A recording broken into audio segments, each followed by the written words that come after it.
Hi everyone, Deathclaw Girl here, and welcome to another one of my videos. You can help support this channel by subscribing and liking.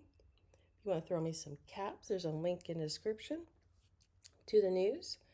I've dropped a Fallout Jingles commercial, all food theme. There's a link to that. So let's go ahead and get to this news update from Bethesda.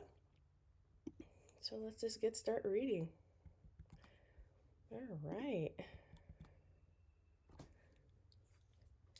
Inside the vault, fishing in Appalachia public test server. So they're going to be testing this one out. Welcome back. Ghoul activities are in full swing, but we hope you're reeling excited to get a look at what the team has come up with for the next major update in Fallout 76. It's time for the public test server for our fishing patch. Casting off, welcome to Fisherman's Rest, a new location in the Mire, where you'll begin your fishing adventures. Here you'll meet a new trio of new characters. Captain Raymond Clark, a mysterious new figure who goes by the name The Fisherman, and Linda Lee, the fisherman's pet hermit crab. Sorry.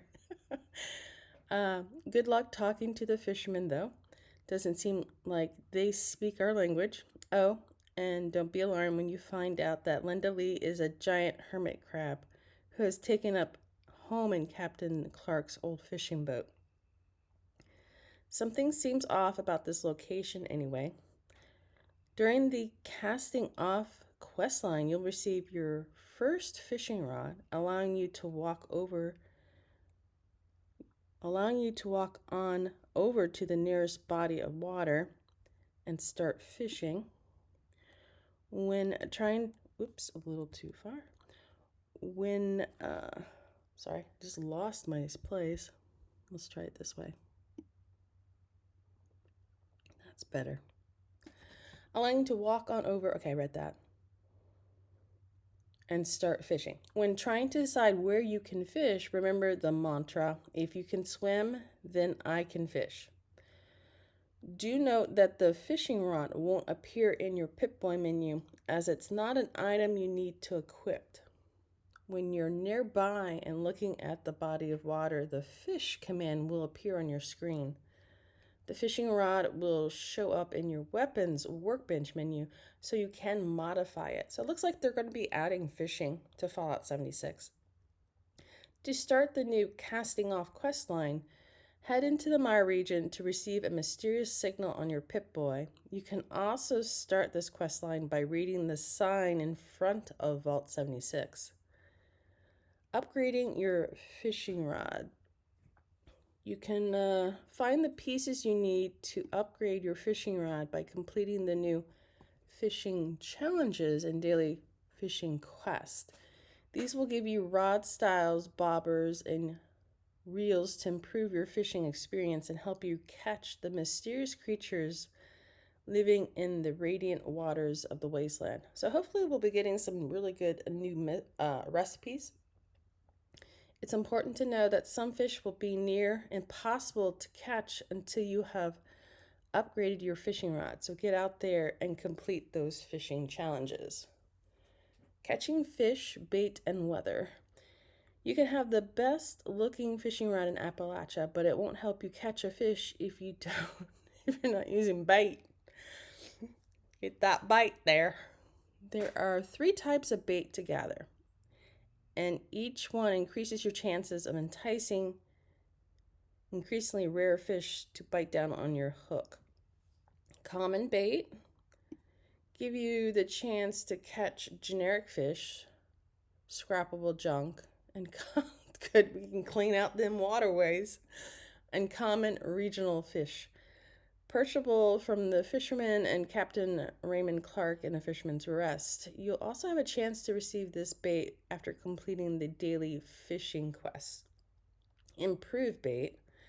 This bait gives you an increased chance to catch uncommon fish. While it's not perishable from any vendor, you can trade improve bait with other players. You can also get more from daily fishing quests, public events, and find it lootable containers around the world, coolers, and refrigerator.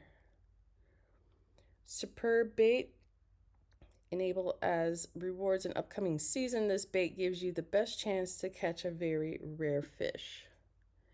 PTS players, keep an eye on the Discord server to be notified when this bait will enter the PTS locker. Okay, I still haven't figured out why we want to catch fish. Are they for recipes? Weather also has an influence on your odds of catching specific types of fish. Naturally occurring weather as well as modified weather from a weather control station in your camp will affect the type of fish that bite down on your hook.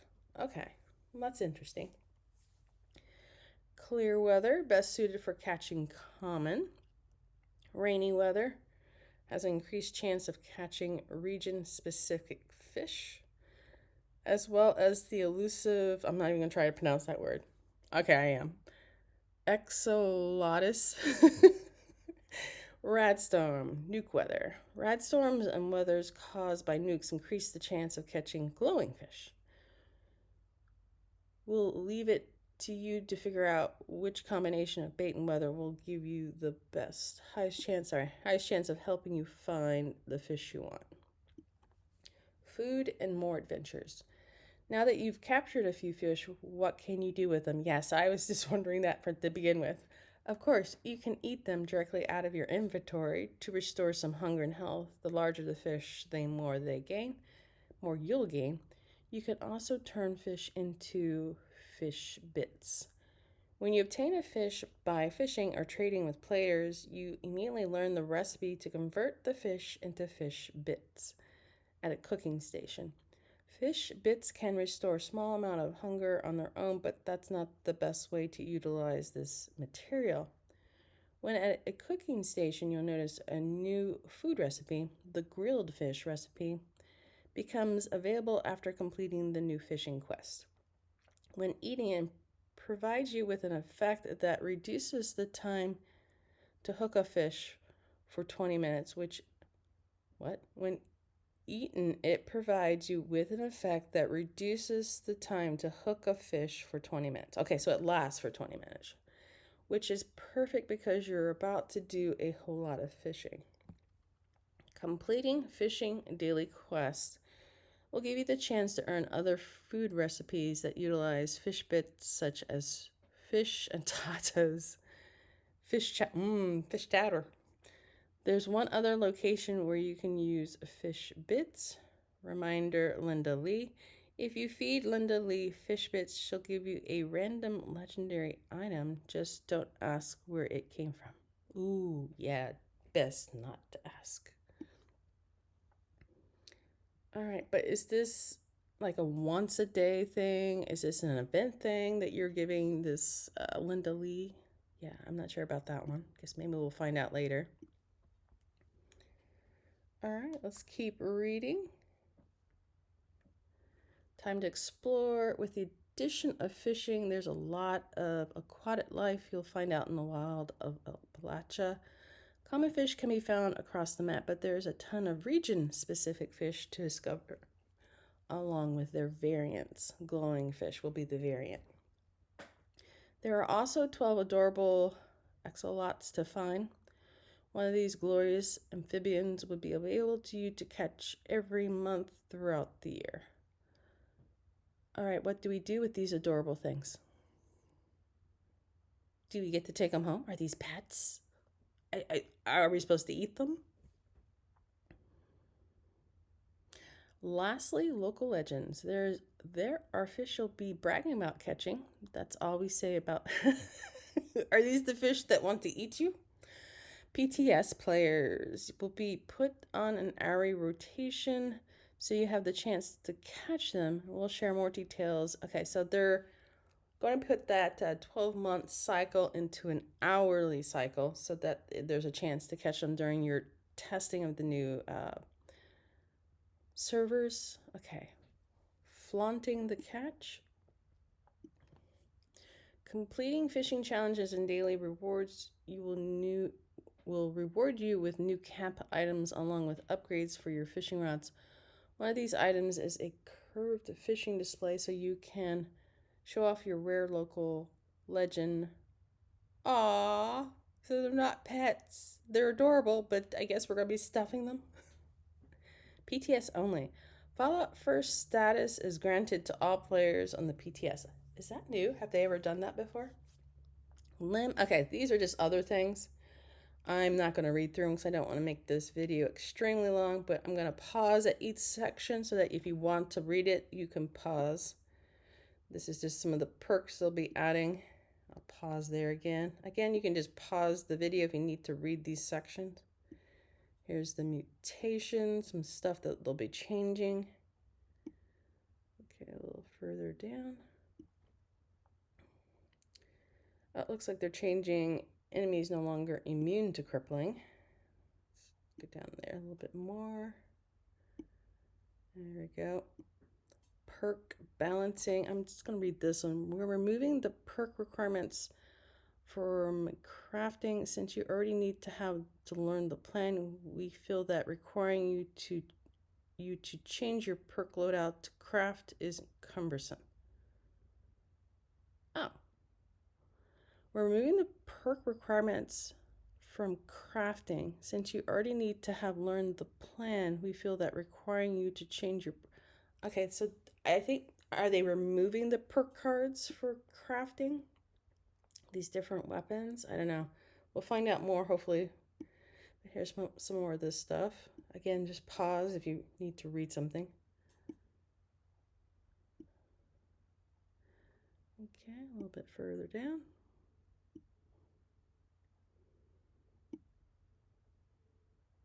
It's a long list. All right, we're getting to the legendary mods. Nocturnal new effects. I'm not sure what that means.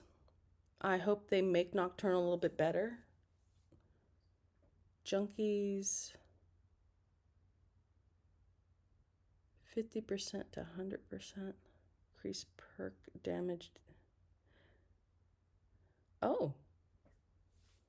Okay, we might want to pay attention to the legendaries. So it looks like Nocturnal will be getting new effects. Weapon damage plus 25 damage while cloaked. Armor plus 20 and ER while cloaked. Bloody increased peak damage bonus from 95. They're bumping up Bloody to 130. Junkies are going 50% to 100%. I couldn't believe how some of these were so low. Let's see if they improve some of the more of these legendary effects. Resilient now increases all resistance by, oh wow, by 500 when reloading. 2-shot. Oh, see? Now it's more of a 2-shot. The second shot was just 25%. That's not a 2-shot. That's a 1.25 shots. But now they bumped it up to 75. So I would think the total damage, yeah. Stalker has new effects. Now increases sneak attack damage by 100%. Stalker. I don't remember a lot about Stalker. Mutants. See, I couldn't believe some of these were like 25%. So I am very pleased that you are raising some of these because I've been ignoring some of these legendary mods. Why use them? They were so low.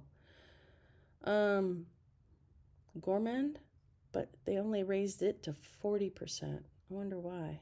That's optimize. Bonuses went from 25. We'll be going from 25 to 35. Hitman has a new effect. Plus 25 weak spot damage while aiming.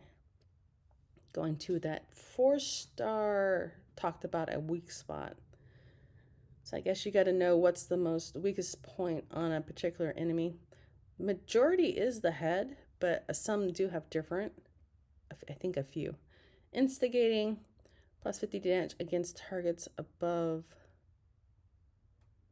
60% health. So is that changing from the 100% health? Juggernauts now scales based on your hit point directly, not a percentage. Increase the cap to 100% at a... Okay. Juggernaut will go to 100% damage at 1,000 hit points. I don't know. Oh, they're doing something to pinpointers. That's one of the new 4-star. Fix the head being incorrectly counted as an appendage, and the damage is now additive. Okay.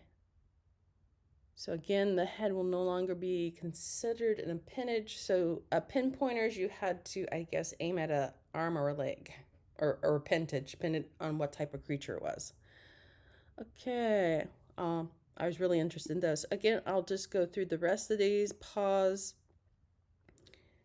Oh, what's this? To with strange in numbers. Okay. A little bit more. Okay, looks like we're done. Again, let's just go back and look up at this picture. It was interesting. He's got webbed hands. So I think he's some type of mutant. This might be that new captain guy they mentioned. Look at this in the jar. I don't think we'll be getting that, but that might be his pet behind him. It kind of looks like, yeah, it's outside the shed, so I don't know. It looks like possibly a crabbish looking shell. It sounds interesting. I'm still not sure about the fishing though. I'm assuming maybe you get other more recipes would be nice with really good effects. They didn't really go into what the recipes would be, but I'm hoping if we're doing all this fishing that's what's going to be paying off. Is getting some of these really good recipes that'll, yeah, do something for us. All right, that's it for the news. Deathclaw Girl out. Happy gaming. Check you later.